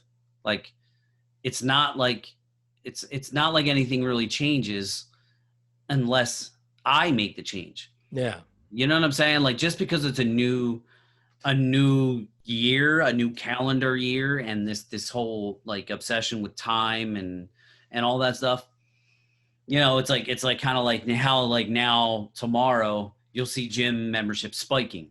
Yeah. And then 3 months later, they'll start to decline. You know what I'm saying? Like, people are like, I'm not joining a gym because now they're going to be mobbed. Oh, if you go to a gym tomorrow, Well, maybe not tomorrow, but even the second or the third, the beginning it's of the disgusting. month. You can't even get on a piece of equipment. And it's like, listen, man, at 40 years old now, like, I feel like, just in some of the reflection that I've had, I just feel like you really need to take advantage of every single day that you have, because it doesn't matter whether it's the last month of the year, the first month of a new year, it doesn't matter. The time that we have here is limited. And I don't know. I don't want to sound like over philosophical. No, I agree 100%. But the bottom line is, if you want to change anything in yourself, it shouldn't it shouldn't take the first of a new year for you to say, I'm going to change. Because if that's your barometer, once you fall off in the middle of the year or wherever it is, you're going to justify in your head, well, you know what? Maybe I'll just wait till next year to start over. You know what I'm saying? Like, it's almost like a lot of times, like, when you struggle to get back to the gym, you're always like, yeah, I'll start on Monday. You know what I'm saying? Like, the weekend or whatever. Like, you're like, well, it's the beginning of the week. Like, I'll start on Monday. Look, man, get to the fucking gym when that pops in your head, because. Well, I think the bottom line of, if you want to, like again, even when I quit drinking or whatever, shit like that, it was like, you just got to want to quit. And unfortunately, I'm back to smoking cigarettes, but like, I smoked my whole life, and then one day just said I'm done. And I've quit before. I actually never thought I'd go back to them. But what I'm just getting at, though, is you are right. If you want to quit something, the whole New Year's thing, people that do the New Year's thing is stupid. However, for me, I never do like a New Year's resolution, but I'm somebody who is like, I don't want to say obsessive compulsive, because those people are pretty much usually like responsible people or something. Right. But there was a film director one time that they asked, he was like a chain smoker, and then he stopped smoking, and they asked him, how does he do it? And he said, he's an extremist. He said, I do it the same way I don't do it, in excess. And that's how I am. Like, in other words, when people say to me, like, well, how come you can't just have 1 or 2 cigarettes? The thing with me is, I'm all about excess. If I'm smoking constantly. So I get it. If I'm eating ass, I'm eating ass constantly. If I'm reading books, I'm eating ass constantly. Yeah, but exactly. But the one reason why if I do anything, because I don't do New Year's resolutions, but one thing that I would say is, for me, is when you get in, like, if I was to say tomorrow, I'm going to stop smoking cigarettes tomorrow, the fact that I could count the days, like, oh, it's the 31st. That means it's been 31 days. The more times I can relate back to a day and a time, in other words, the accession goes the other way. Like, I've only been drinking water for 38 straight days and shit like that. Does that make sense? Like in other words, sometimes if I do something like that, if I can link it back to a time and count the days excessively, the more I look back and see, like, I have that point. Like, I don't know when I quit drinking. So I know I quit like 5 years ago, but people always ask me, and I'm like, I don't know, like 4 years. I don't even know when I became a vegetarian. I know Right. it was sometime in June. But Right. when it's when there's something that I have a real problem with, like smoking or something, I like to link it back to it, or working out. Like in other words, I can quit drinking because I'm done with it. I can quit whatever. But you can't force yourself to go to the gym just because you're done with being fat, you know? Like Right. you have to look back and go, don't give up now, dude. You've been doing it for 10 days, 11 days. So for me, it's a lot harder or a lot easier to look back and go like, well, because if I link myself to like the first, if I break that chain, it's just going to be a constant fucking break. So I agree with you 100% about like, if you want to quit something, just quit it.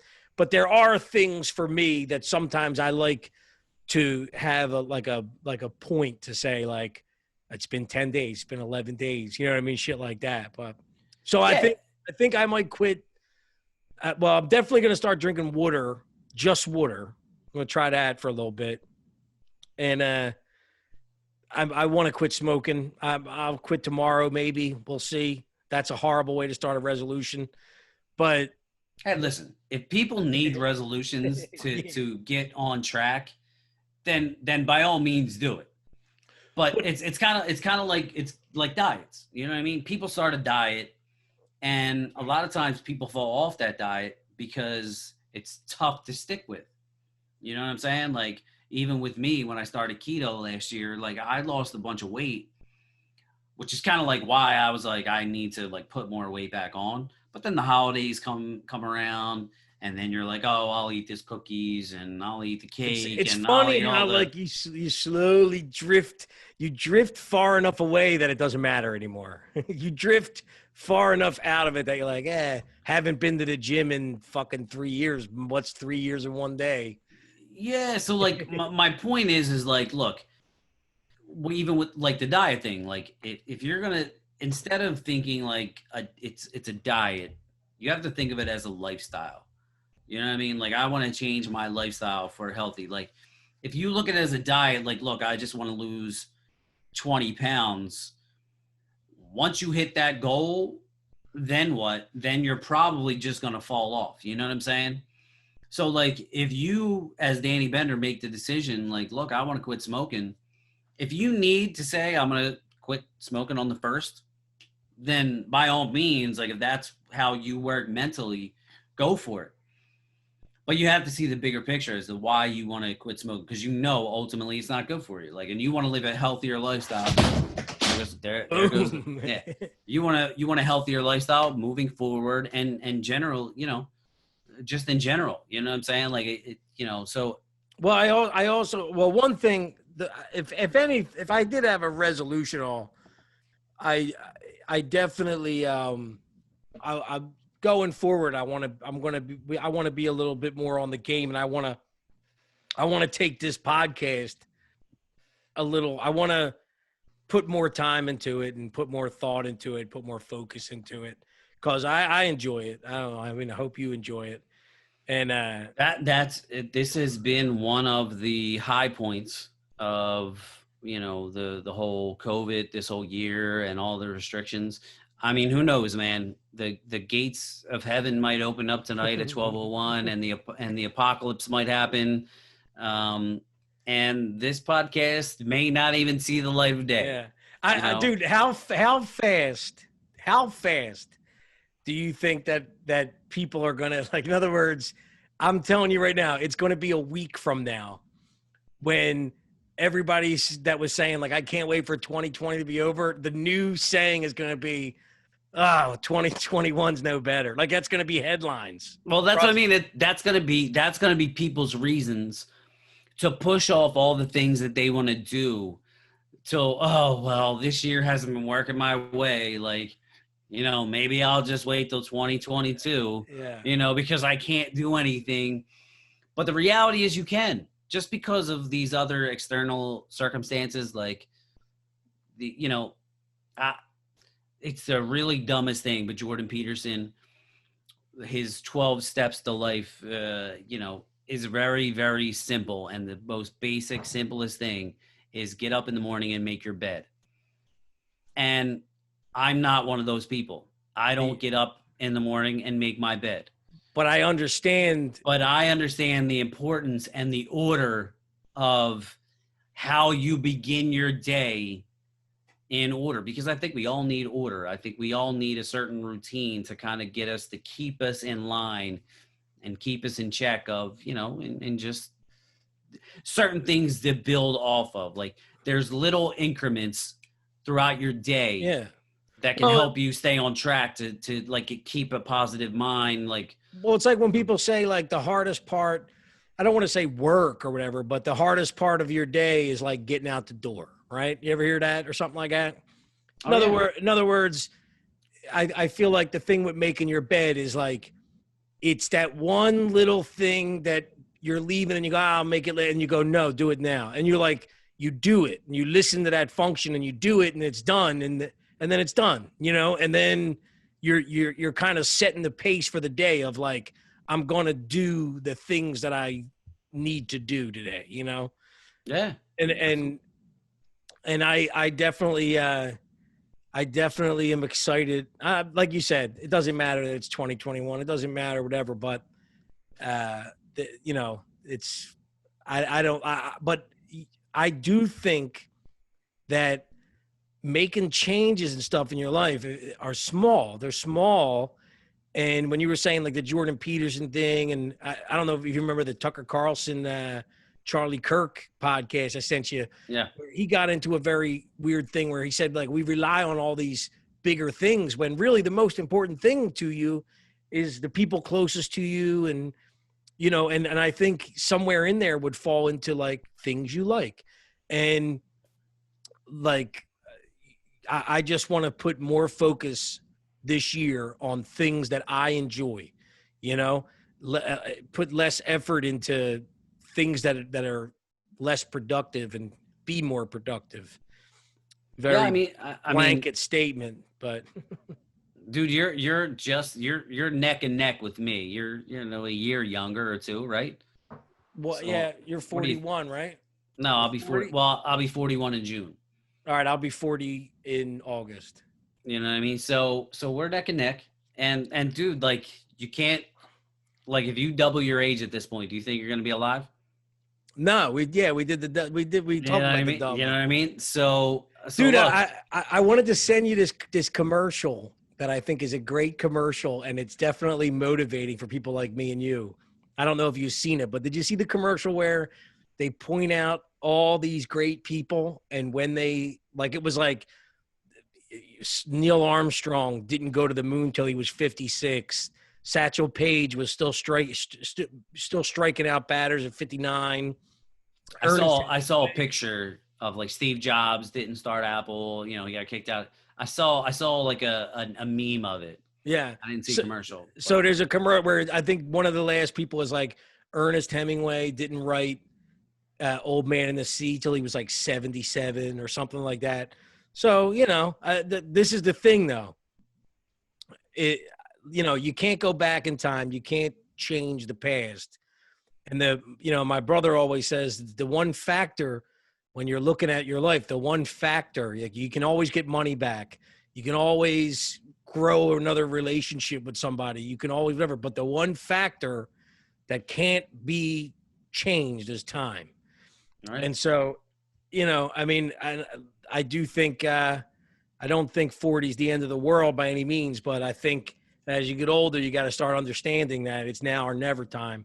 Yeah. And we're pretty much at that stage. Yeah. Well, I think the one weird part when you're 40 is that the one weird part is you only have like 10 or 15 years left before you're a fucking old man. Now you could be an old man until you can live to be 100, but if you're fucking going out to bars and shit when you're 60, there's an issue. Yeah.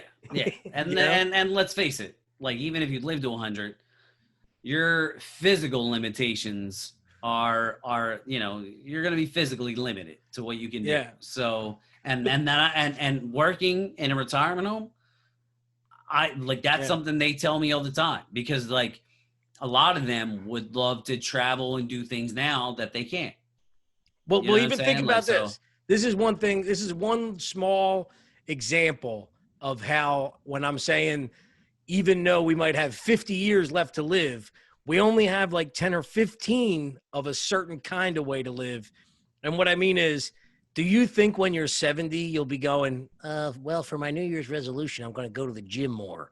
There will be no fucking motivation to go to the gym when you're 70. I mean, you could do your little shit, but if you want to get in shape, I mean, we're already at that fucking point where we don't even have the, what is it? The fucking whatever shit that you produce, your hormones, all that stuff. That's all gone. Yeah, that's all going to be gone. Your dick won't even get hard. Eating butt won't even be a thing you could do. Well, listen, I mean, like I said. Well, I know they party, but they ain't like to party. I wouldn't be. I don't know. Well, they're a little bit old school, so I don't know if butt eating was popular back when they were growing. So, like, I don't know. Flat, wrinkly, white, bed sword ass. They're just missionary. They're just missionary banging. Hey, and that's just pull it out and she plays with it like a cat. I mean, and listen, I'm a 40 and I can barely do missionary banging anymore. So, like, what are you gonna do? All I'm thinking about the whole time is my back. Oh, my back hurts. Exactly. Like, I'm like pounding away and like I'm gasping for air. Like, yeah. But anyway, my heart's pounding out of my chest. But so, all right. So, it's been a good 2020. It's been real. It's been nice to start this, and I hope. I mean, if anybody's listening, I hope you guys enjoyed it. And, we thank you so much for being a part of this. For those of you that have, I mean, there's a good handful of people that have been kind of following us one way or the next. I don't know if they do it just because they're our friends or because they love us or because maybe they're people we don't know or whatever. But I appreciate you guys. You guys have made this a little bit of a cool experience for us. So I hope you guys enjoyed some of it at least. Yeah. And I'm sorry if you thought this podcast, the end of the year podcast, was going to be uplifting. Yeah. And, there's a dark winter upon us. Telling you to go get it, go after it, and go get it done. Well, we are saying that, but at the same time, it's like, shit's still going to be fucked up. Well, yeah. Well, and I think at the same time, I think if I could leave anybody with anything, here's the thing. Don't think that because you're going into a new year, things are going to be better or just change. But the bottom line is that doesn't mean that you can't make things better in your life or that you can't make 2021 better than it's going to be, because don't expect all your problems to just dissipate now because we're out of 2020. All the same stuff's going to be here. So if you want to make a change, don't rely on anything else to start it, and just make that change in your life. Yeah, I'm starting with the man in the mirror. I'm starting with the man in the mirror. Yeah. I'm asking him to make a change. That's right. We should have played that. We're probably going to get taken off for copyright for that. I don't know. Well, I don't know. Pizza Hut might fucking sue us. Yeah.